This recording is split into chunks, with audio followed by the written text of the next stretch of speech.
else can you do to help prevent Alzheimer's? Simply learning a new language will help.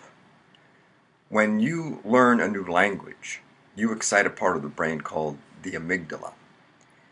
Now, the amygdala is very active in children, young adults, as they learn.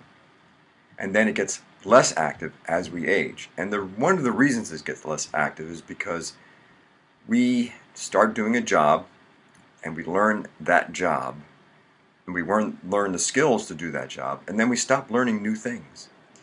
It's the learning new things that gets the amygdala active.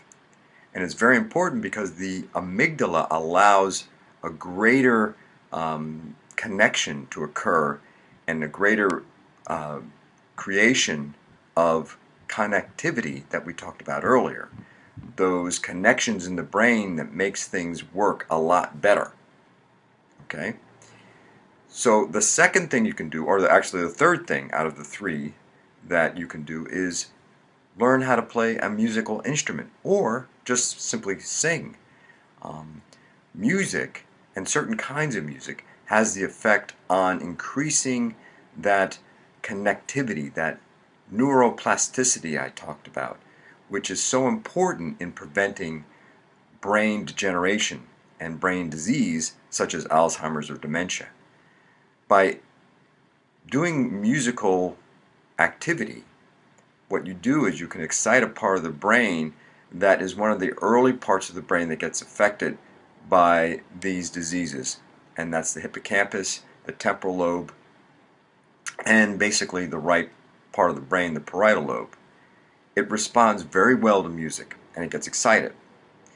Now, the brain needs three things to survive. It needs activation, and it needs oxygen, and it needs food, okay, and the right kind of food. What we're talking about is activation right now, and music activates your brain to the point where it likes it, and it responds well, and it becomes more active.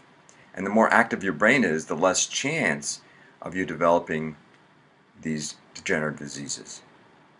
So, let's summarize the three things that you can do right now to help you prevent Alzheimer's.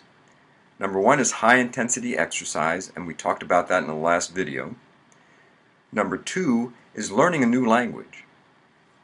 And it doesn't have to be, and you don't have to be fluent in it, just actively trying to learn the new language will help your brain.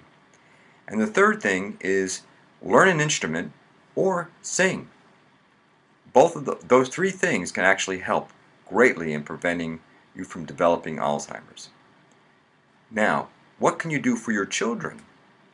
Simply have them play a sport, have them learn a different language, and have them play an instrument. Those three things will not guarantee that you won't get Alzheimer's, but what they will do is they will help you fight and reduce the possibility that you will get Alzheimer's. Remember, to live longer, you need to eat better and be active better.